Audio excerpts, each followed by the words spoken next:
Okay, so you guys should all get your little, yes, we're recording this. Got it. Okay. Tammy needs to leave at 9:30 because she's got really good, she's got a lead on a grant. So Tammy, do you want to go first? Sure, I can do that. So if any of you think you might be interested in, oh, wow, I lost my word, in having a FEPL program at your library. So that's that family place area that we've created in Iola, and the grant that Galena and Weir realized, and the training that's a national certification, then please let me know. There's the potential of, I'm working with a group to write a grant proposal that would spread this idea across the state, and we would offer it up to all the state. And we've had a lot of great response from others in other systems. And I want to make sure that Southeast Kansas is also represented. So if you are at all interested or think you might be interested, please write your name in the chat or email me directly and let me know. This does not commit you in any way. It's just a, hey, I might be interested.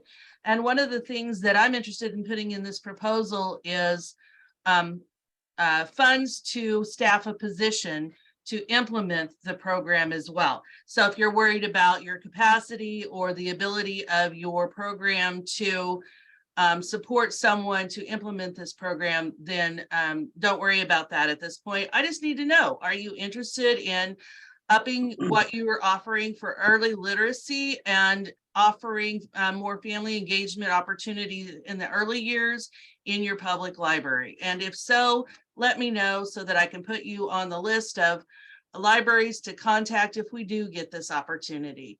So I'm pretty excited about that. So I'll keep you updated. Again, it's in the very early stages, but yeah, we're gathering that kind of information. The other thing I wanted to say was today at 1 o'clock, 1:30. I'll get back with you on that as soon as I am done talking. I'll put it in the chat. Is our adult summer library programming webinar. It's an idea swap, and this is going to be another statewide swap of ideas. And Lauren Dainty at Columbus Public Library is going to facilitate that conversation. And so I'm pretty excited about it. I've seen her PowerPoint. I think it's going to be a fun conversation, and she's going to do a great job. So if you're interested in that, put that on your radar. It's on the calendar page if you haven't registered already. And speaking of summer library programs, if you haven't registered for a summer library workshop, please do that soon, so we can get a lunch count where that's appropriate.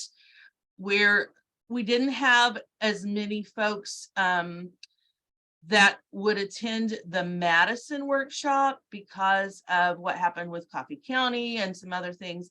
So we've condensed everything down into 3 workshops now. And so we're excited about that. And thank you to the libraries at Parsons and Independence and Lacine for hosting. I think that you all will enjoy touring their environments. They've all had some updates to their youth services areas that you might be able to look at and emulate and dream about in your area as well. So I think that's what I had for today. Does anyone have any questions for me?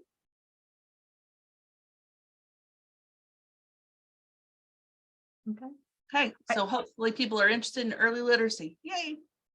I would invite anybody who wants to come and tour Iola and see what we did with our pilot program grant. Talk to Lisa. She will tell you how incredibly impactful it's been, both for our library and I would say for our community. So it's worthwhile, and excited that it might go statewide.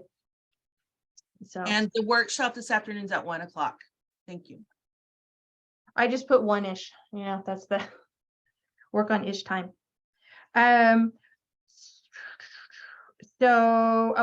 On behalf of Andrea, who can't make it today, she wanted to bring to your attention a grant opportunity, the Evergy Community Impact Program.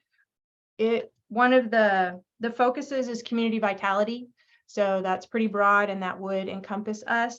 It looks like the one snag is that you would need to apply for this either through a foundation that has a 501c3, or if you are a library that has gone through that process to become both a public library and a nonprofit, a charitable nonprofit, you can apply for that grant, and it's available through Evergy.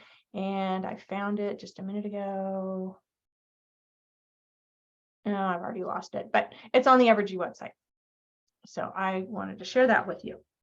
And then, okay, so as far as what's going on statewide, we've got a lot. The Government Affairs Committee has started up again because the state legislature is in session right now. And there's two House bills and one Senate bill. And today at 3:30, if you're interested in watching government in action, there's hearings on 2 House bills to create 2 new taxing districts for new libraries. They're both in one county in South Central Kansas. The communities that want to expand their libraries from just their city to their whole school districts are in Udall and Arkansas City. The tie-in to us is that this legislation looks an awful lot like the Independence Public Library District, which is here in Kansas. You may or may not know or care, but in Kansas, there are like 8 ways to create a library. The majority of you are city municipal libraries, but you can be a library district, you can be a township library.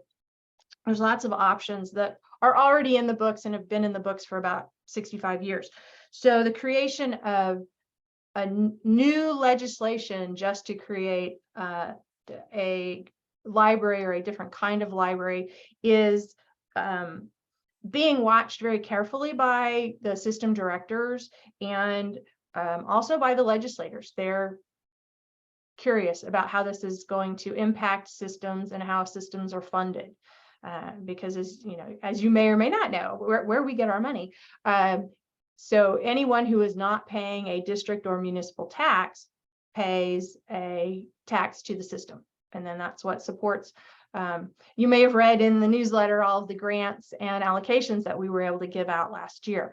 All of that money comes from that tax on the rural parts of the system. So creating new taxing districts that remove a big chunk of a county from the system is impactful to us and could be potentially harmful. So in anticipation of maybe some scrutiny or questions about what the systems do, how the systems are functioning, the system directors met in Great Bend on Friday to brainstorm. So know that we're aware of what's going on. We're watching it closely, and we're already beginning to strategize potential responses to questions that the legislators might have.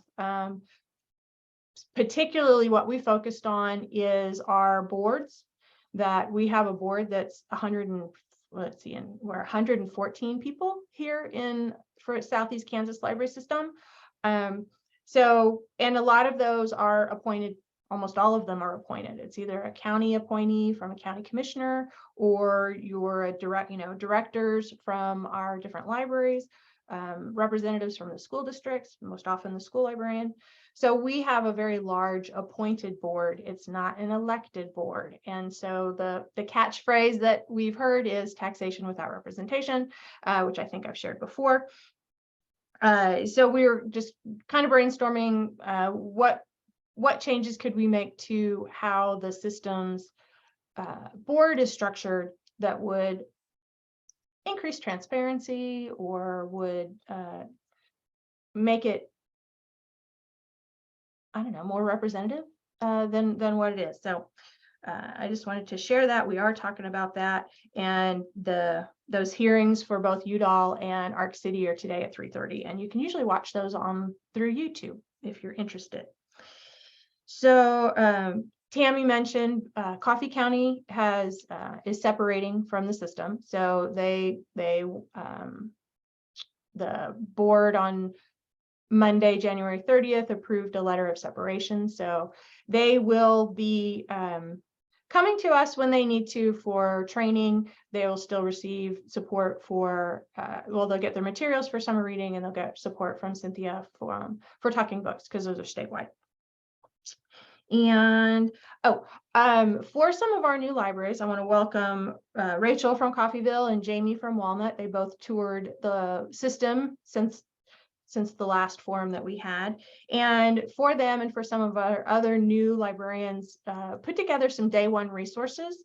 And I can share those in the chat in case other people are interested. It's just a Google Doc of information that you might find helpful.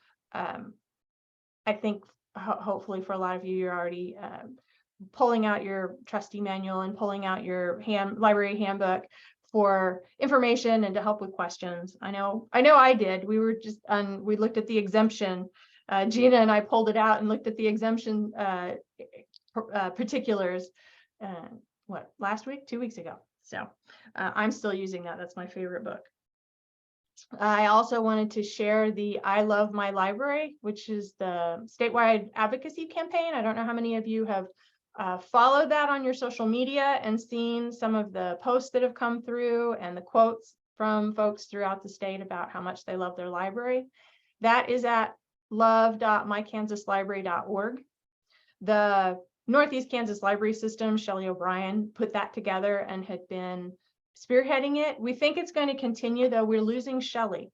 So Shelley, she did the fundraising program at Fall in Service. She's leaving Northeast to go to the Johnson County Foundation. So we think there's a conspiracy that Johnson County is stealing all of our consultants. So that's where Amy's going to. So I wanted to share that one. And April starts Monday, February 27th. We will be taking her on a tour. So I will be out of the office for quite a bit starting in March and April, but we very much want to take her out and make sure that she gets introduced to everybody. So I'll be trying to coordinate that. I have Roger's schedule from past tours that he did with Eric, and we'll probably follow some of that. And in the absence of Amy, in this interim between Amy and April, I'm here. So you can call me if you have questions or if you need consulting support, and I can do my best to answer your questions. Finally, I reached out to 8 libraries with their final reminder about the state report. So the state statistical report deadline has zoomed by, but for some of us that, myself included, what's the real deadline? What's the drop dead deadline? So we're here to help people with that as well, get those final questions answered. I think that is everything I had on my list. Do you guys have any questions? And I can put in the chat. I have lots of information I can put in the chat. And I can do that while Jason, how's that for putting you on the spot? Sure, I can talk a little. So I wanted to remind everybody that we do have our participation agreements due at the end of this month. I've gotten quite a few in, but if you haven't returned those yet, please share them with your board, get them signed and return them. And then the only other major thing is I'll be sending out an email for users group scheduling sometime soon. So the April users group right now is on Good Friday, and I know a lot of libraries are closed that day, so we're gonna look at possibly moving that. And then I'm gonna throw in the August and November's as well. We definitely have to move November's from its regular time because it conflicts with KLA. And August we always choose anyway. So I'll be sending out a survey of some sort to try and get feelers on when the best day to move those two is. So that in mind. Okay, thank you. Oh, I forgot to mention before I put it in the chat, there's a Senate bill that the Government Affairs Committee is watching, but we're going to see if it grows legs or not. And that's Senate Bill 149, which has to do with expanding the crime of promoting obscenity to minors to include drag performances. So I will, if you're curious about that one, I will share that as well. So the Government Affairs Committee pays a lobbyist, and Steve recommends that we spend our time right now focusing on the legislation that directly impacts libraries and that is a risk to our funding, and watch carefully for library adjacent, what do you call it? Library adjacent legislation such as this. So we're keeping an eye on it. Wait a minute, there you go. Let's see, who's next? Dave, do you want to share some information about text? Well, we got some computers in and we're getting them fixed up, and gonna be installing them as soon as we can, and doing routine visits, and that's about it. Okay. Do you want to talk a little bit about the article that you wrote in the newsletter about those SSD cards? Oh, well, Jake and I have been talking about trying to do some upgrades to like a little bit older computers and SSD cards, which 256 gig, they're really cheap right now. They're like $15 for SSD hard drive, and it will definitely improve older computers as far as the speed goes on that. And like I said in the newsletter, you can contact Jake and I, and we can get more information out for you guys for that. He did that for all of ours, so anything that we can do to help extend the life. Brenda, do you want to talk a little bit about the system directors meeting that you and your cohort came to? Oh, okay. Yeah, Sharon invited me to attend the Lost Sisters director meeting. I can't talk. System directors meeting. We were talking about the statewide ILL, and in the past there was governance set up, etiquette cancel. Some of you probably remember you used to sign a participation agreement. You were supposed to sign it every 2 years, basically saying you were going to participate, loan your items. That's kind of fallen by the wayside. There's no teeth to back it up, and nothing in place to enforce anything. So they're trying to revive that a little bit, and revise it because it would fall under the governance of the State Library Board, with a task force made up of me, my counterparts in the other systems, and Nikki Hansen at the State Library. Probably one of the big things that we talked about for you guys to think about and pass on to your ILL people is there's been some issues and concerns with libraries not loaning their materials to non-courier libraries. As the way this system is set up with the lender list, courier libraries go to courier libraries first. But if something can't be filled, then it goes to that next tier. So when you get something from a library and you can't find the label, you still should have the obligation to send that out to them. You have to use postage to do it. But just saying no is not really an acceptable response, and it's something that I think is going to be getting more scrutiny. Yeah. Yeah. Sharon's got to talk about that. Well, one of the things that came up is that in our participation agreement with the courier, there's an obligation in that we've signed to say that we will continue to provide resources to non-courier libraries. And we're one of the only systems in the state to provide you with financial support to do that.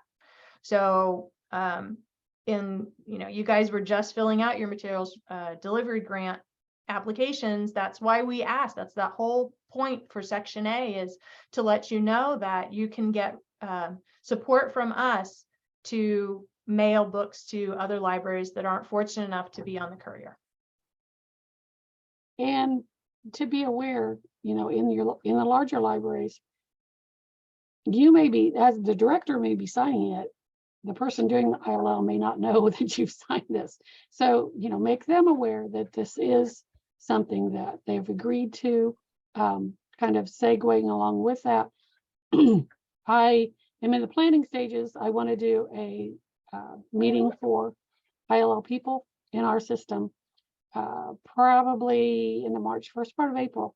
So if you have somebody in your library that's not yourself, that's doing ILL, just drop me an email and give me their email address, so I'll have a good contact for them. It'll be here, just to share some information, some things. We've had a lot of changes, turnovers with people. COVID, of course, everything's COVID's fault, but we haven't met together. We haven't had the statewide meetings, so just a chance to talk and meet people and share ideas. All right. Is there anything else I need to talk about? Sharon, I'm trying to remember what else was. Is there anything else you want to share? Are people using the right? Usually it has to do with those cards. Oh, the courier labels? Yeah, are those all up to date? I don't think that's an issue. And I'm sure a lot of you, because of being on the Parsons route, it's still, I don't know. We were told we were going to have a new driver, and that hasn't materialized. We've just had a series of subs. Okay. So, anyway, Substitutes. Okay. I don't think there's anything else. I think that's it. Okay. Thank you. Sharon, since- can I jump back in for just 1 second before I have to leave? I Yeah. apologize. I wanted to let everyone know that I went to one of the listening forums in Chanute for the new block grant that's available. And I'm going to put the link in the chat. So the Department of Commerce has the Community Development Block Grant that's available right now. And a lot of what they talked about that pertained to libraries was about building new or renovation. And because we don't see funding like this in any other place, I wanted to bring that to your attention. If you have a need for this, then this might be something that you go to a listening session to decide whether or not it's the right fit for you. The money has to flow through your city or your county, and you can only submit 1 proposal for the city and 2 for the county. So there are some stipulations that are very similar to the seed grants, and it's through the Department of Commerce again, so the same agency. However, there's a lot of money available, and it has the potential of really making an impact for your community. So also things like parks or trails and sidewalks. So think Story Walk, if that's something that's on your radar as well. So I just wanted to point that out, that it is available. The application is due May 1st, and they are having a series of listening sessions or community conversations that I found very helpful. In fact, I met someone from Erie who's really interested in the project as well. So I hope that she's reaching out to the library. Thank you, Sharon. Yeah, you're welcome. How many of you have received a community block grant? That's what helped support the renovation here at Iola back in 2010.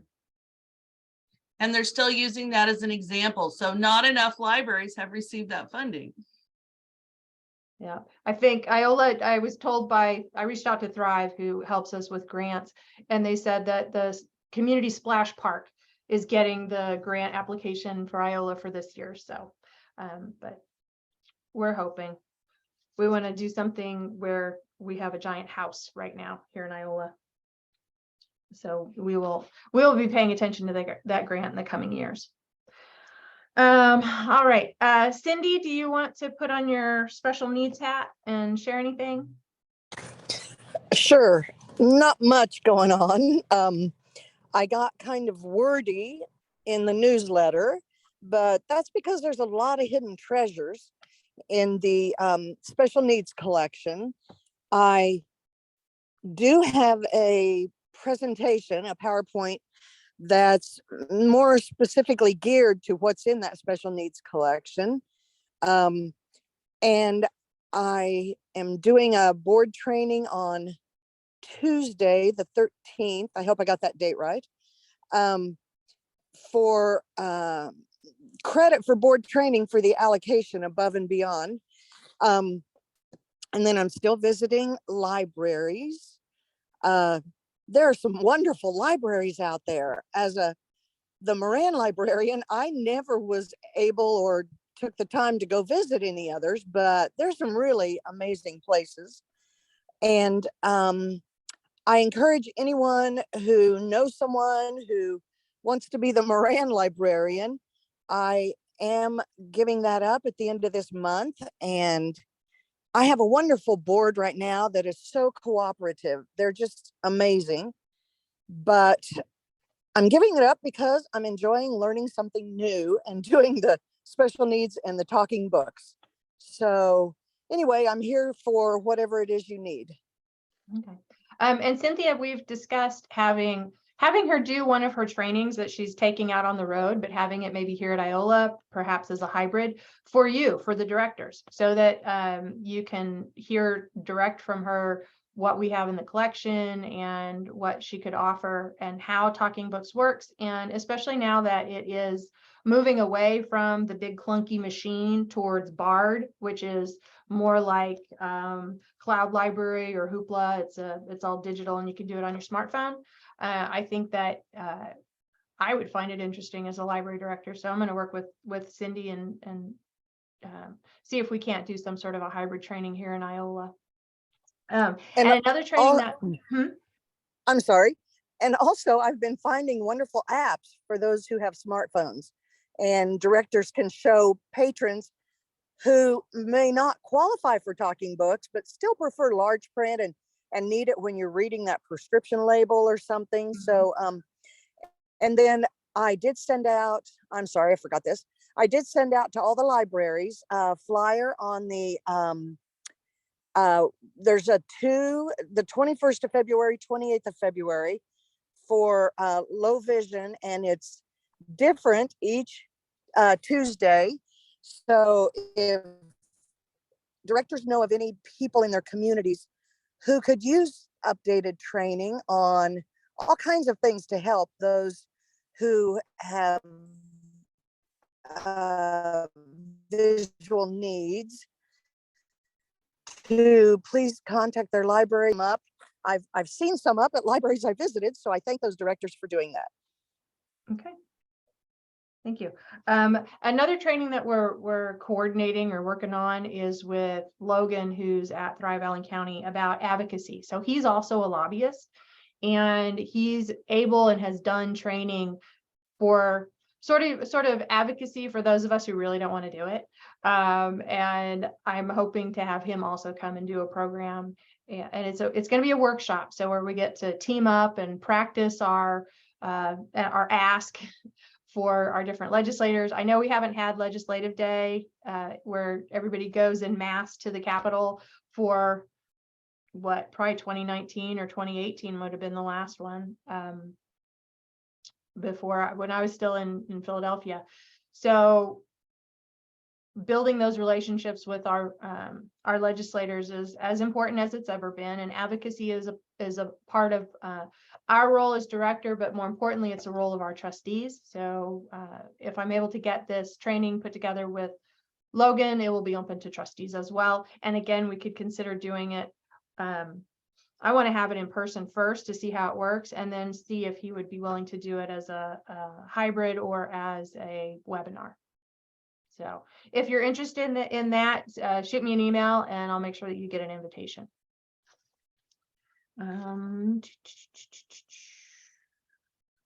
I'm looking to see who have I forgotten on my staff, and I think that's everybody. Kim, do you have for your team Yeah, of catalogers? can you hear me? Yes, ma'am. Okay. No, we don't really have much going on.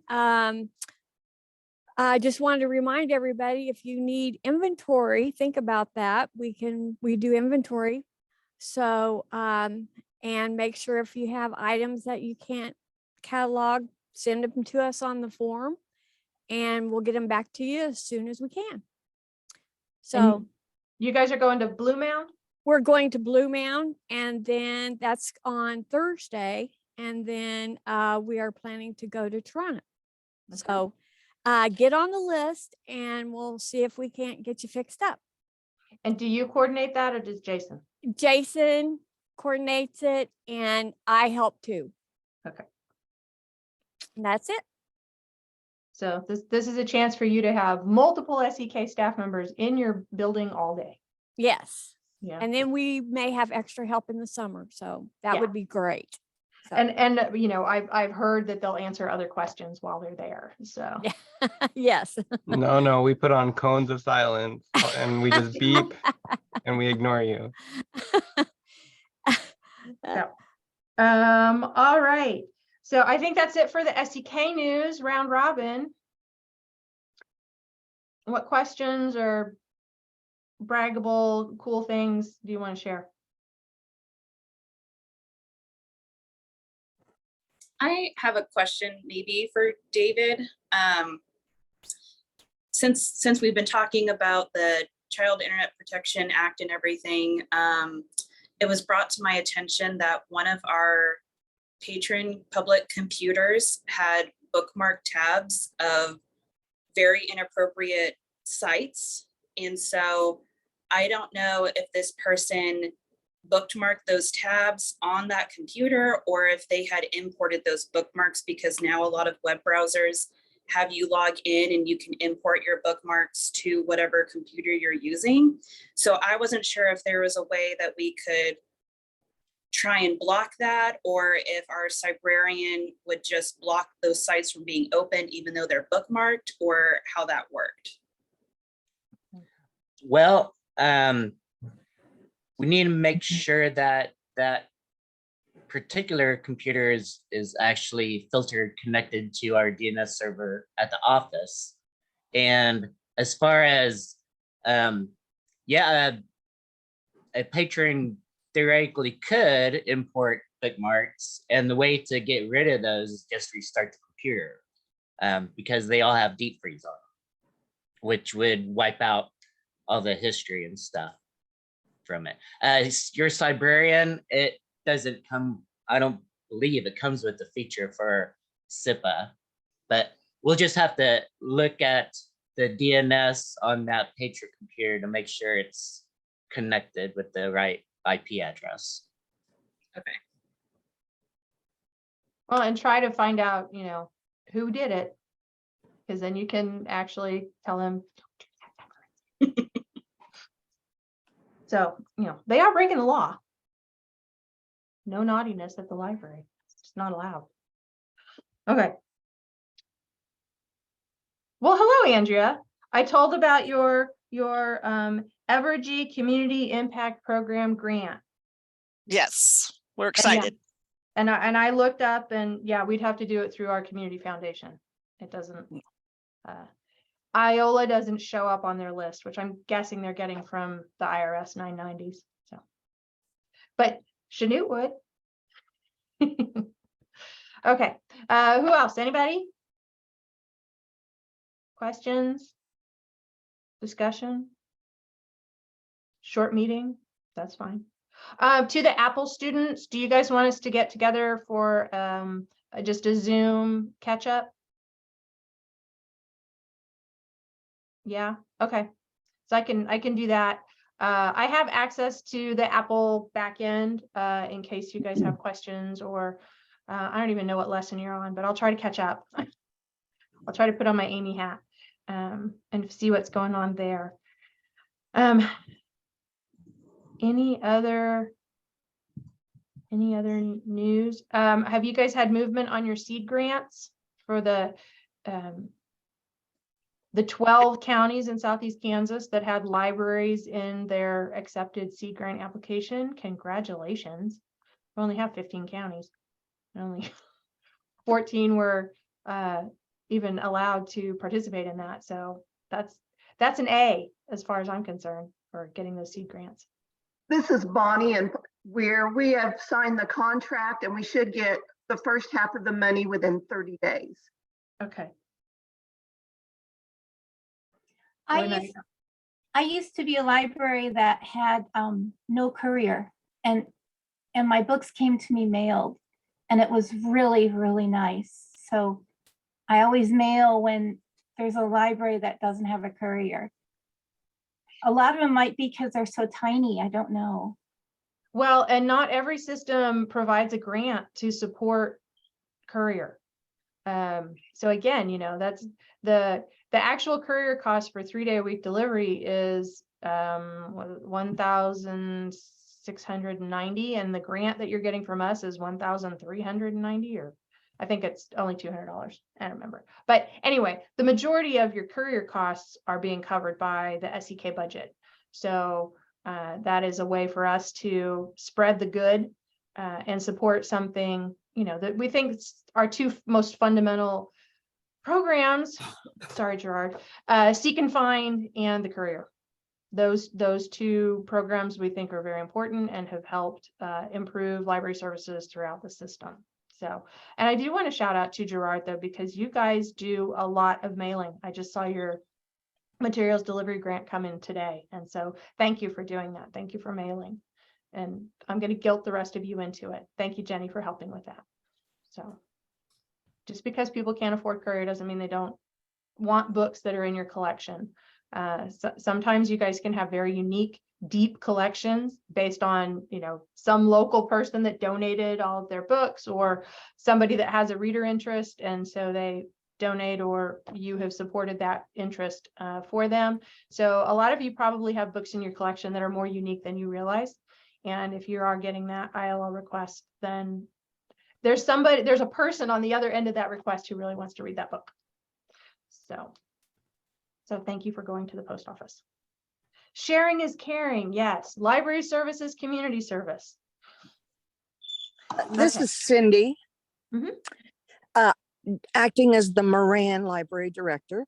And I'm really proud of the fact that it's taken us about a year, but we now in our lobby, laying down, have a 15-foot laser cut metal library sign that was done by the high school kids in one of their classes. And the reason it took a long time is because halfway through last year's school year, the teacher who was doing it with the kids resigned and moved on.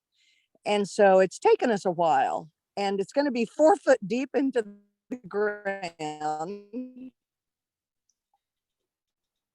I think we lost you, Cindy.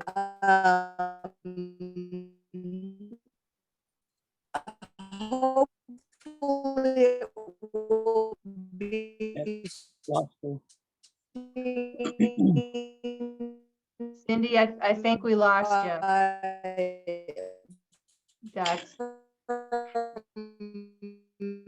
Main Street. oh.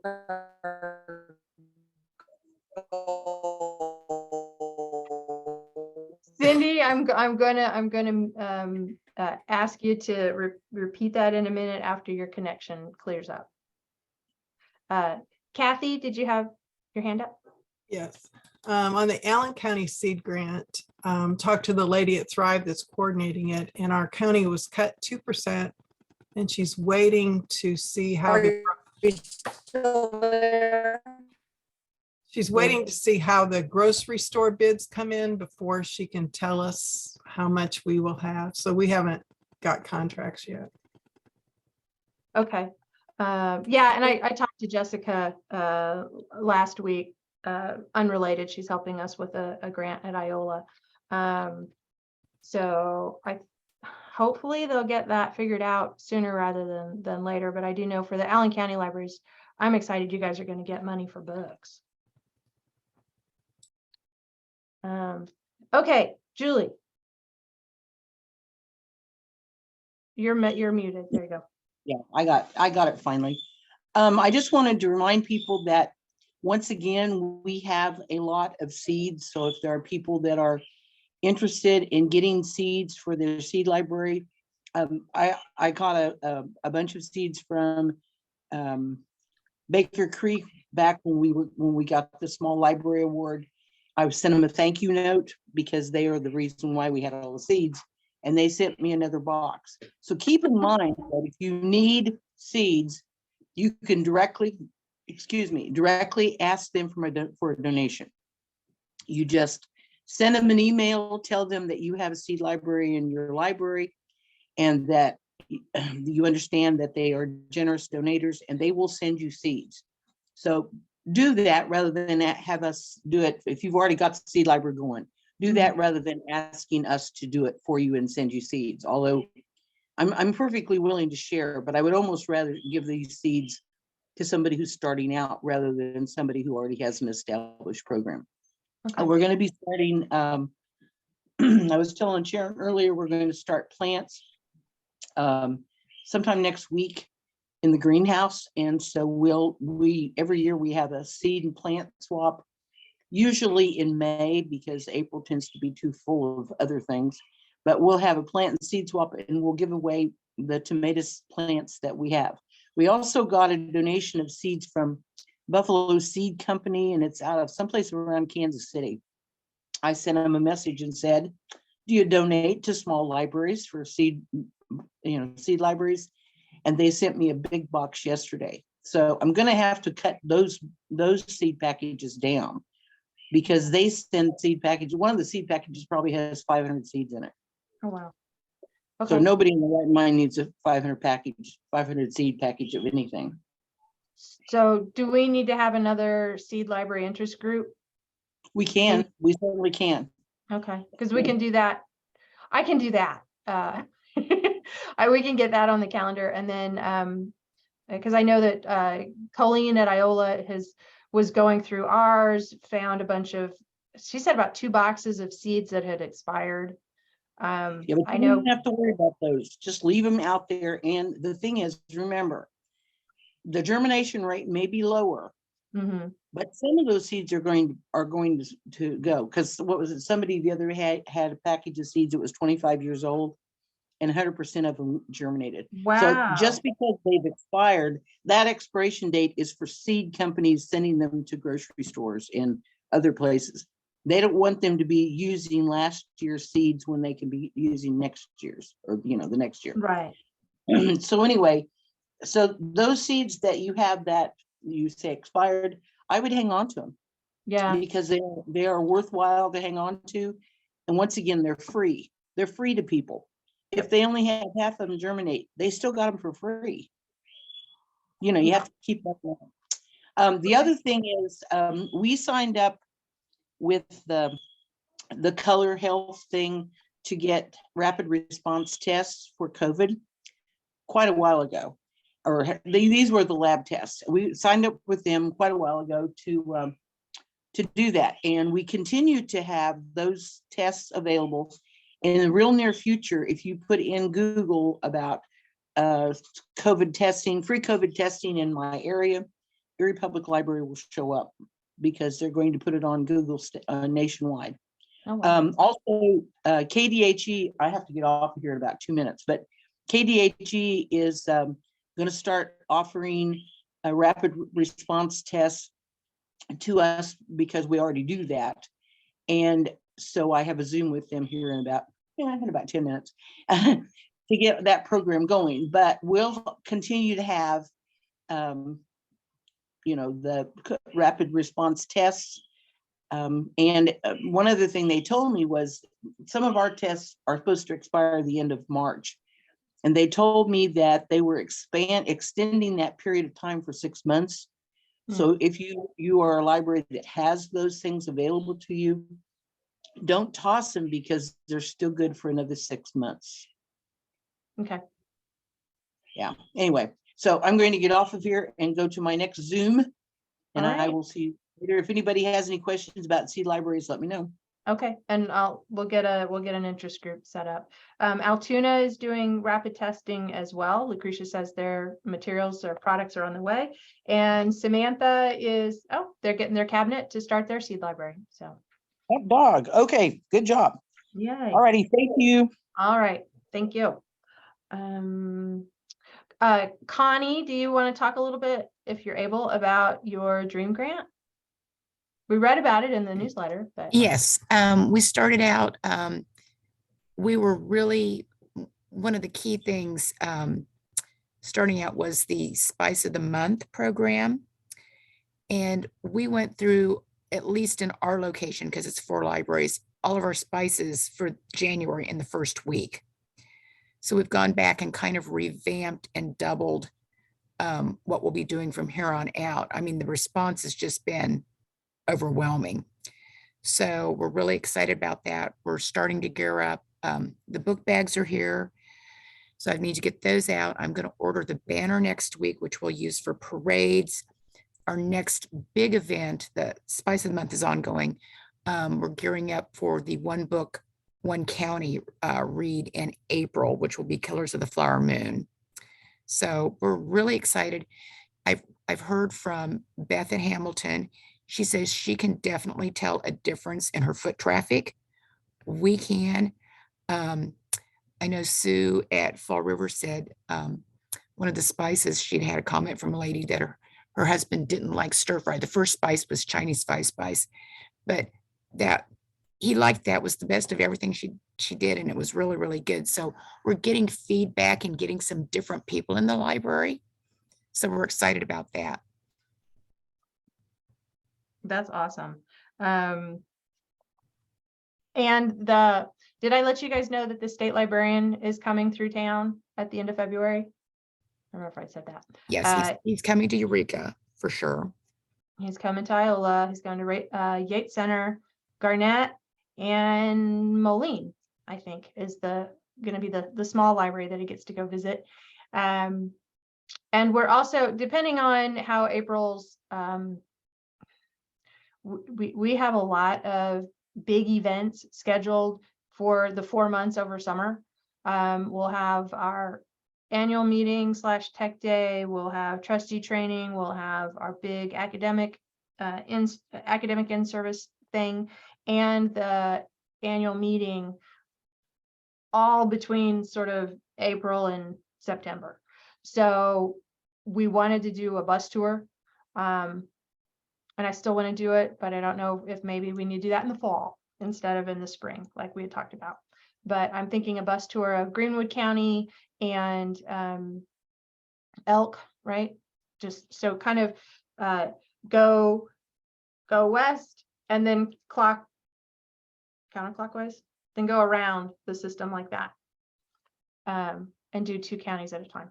So I know the bus tour is something that folks wanted again, and like Cindy mentioned, being able to go and see other people's libraries to see what folks do who are in a similar situation as you is inspiring, I think. So, Andrea. Just a question for Connie. Who's facilitating your book discussion for you? Are you doing it, or are you having somebody come in, or? At this point, it looks like we'll be doing it. We're still kind of looking at options, how we can. I've not heard back. I've contacted the Osage Nation, and I've not heard back from them yet. So, it's a work in progress. Okay. You might reach out to the Humanities Kansas, that talk program, see if they have any of their speakers who have read that book or who have experience with it. It might be an option. Humanities Kansas has a wonderful speakers bureau, if you're not familiar with it, including our very own Brandon West from Independence Public Library is on there as well. And I think we're going to have him come and do his talk here at Iola. Okay. Anybody else? Things going well? You survived January? Yeah, got your treasurer's report done, got your state report done, except for the folks that I already mentioned. Annual reports are done. I do want to share that for SEK, we exceeded, well, you exceeded continuing education hours 2019 numbers. So you between coming to events and going to conferences and doing things online through webinars, even without, we didn't even have a full count, you exceeded 2019's continuing education numbers. So good for you. You guys, that's awesome. A lot of our other statistics are slowly rebounding. There's this giant, it went up at 2019 and then everything went way down into the toilet, but it's slowly picking up. So 2020, 2021, seeing increase over 2022. So things are moving in the right direction for us, and I hope that they are for you as well. And that's what you saw in doing your statistical report. And you guys all know that you can get to that statistical report from the state library, and then you can sort it by population, find out who your peers are across the state, and see how you compare. Peer pressure works great. Okay. And I think it's important for your board to share that information with your board so that they can see how does your funding compare? How does your service hours compare? How do your staff, what's your staffing comparison? So it can be powerful. Anything else for the good and welfare? Oh, Andrea, yes, ma'am. Oh, never mind. She's on the phone now. I do hope everything is going well, and we're getting ready to start an exciting new year.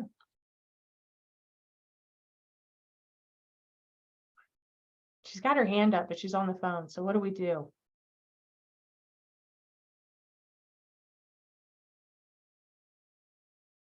Anybody else? Do know that ARSL is in Wichita, so that's going to be an opportunity.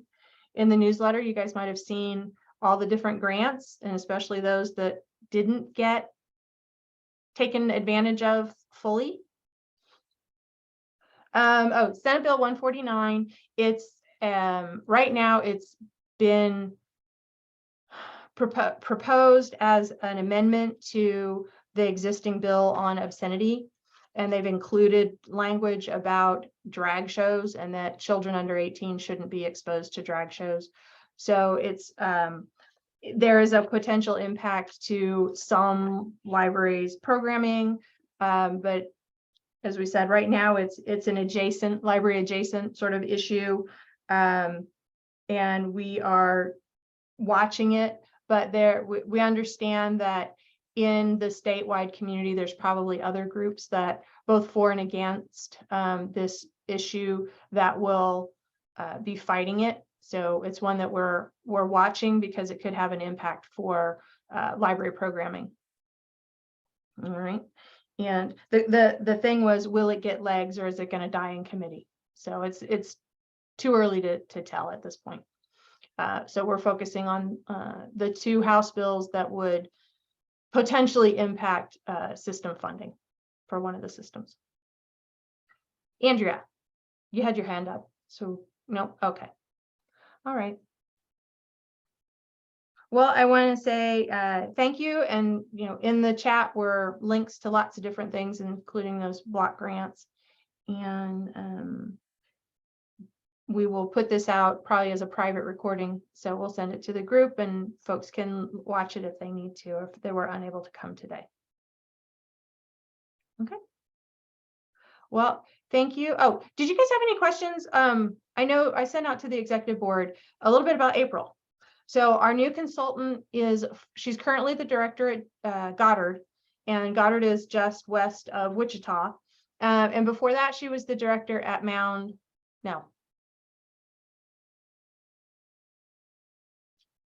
Indian Medicine Lodge. And so she's been the director. So Medicine Lodge was about 1,200 people. Goddard is closer to 5,000, so more of the Iola size. Plus, she has experience working at an academic library, and we thought that that was very useful. But yeah, she's a director. She's been a director. She has director experience. She's been through the trials and tribulations that library directors have gone through, and she grew up in Fort Scott. So she knows the community, and her mother lives in Chanute, so she's got ties here, and very excited to invite her to come back home and help libraries in her the neck of the woods she grew up in. So, and she's also the incoming vice president for the public library section, and I'm still the secretary. But if you're interested in Kansas Library Association, public library section is an awesome way to get involved. And I am more than willing to give up my secretary position. I'm in it now because we couldn't nominate anybody. So if you too want to go to meetings and take notes on a Google Doc, come be the PLS secretary. That is so generous of you to share, Sharon. Yeah. I mean, I was the secretary back when I was a brand new director, but I loved it because it was a less scary way to get involved in the statewide association. So I would strongly recommend that you get involved. The president right now is Valerie. She's at Leavenworth Public Library. She's their assistant director, and she's a go-getter. And she's working on a day one website with resources. And so I'm working with her on that. And we're going to be hopefully creating some, what are they called? Where you pay somebody to go do something. Scholarships for Apple. Because again, like the Courier, there are many libraries out there that do not have access to Apple through their system. So there's directors who've heard about Apple and they want to participate in Apple, which is the Applied Public Library Director Training. So public library section is going to help provide those scholarships. So we're doing good work, and you too could be involved. So reach out to me or reach out to Valerie if you're interested. Okay, it is 9:59. We're doing good. So thank you, and we will have April with us at our next forum. Okay, which would I guess be March 7th, because this is that weird month where everything's exactly the same. Okay, thank you everybody, and like I said, we'll send the recording out. Have a wonderful day. And it's supposed to rain tomorrow. Yay. Okay, bye all. Oh, wait a minute, I gotta stop the recording.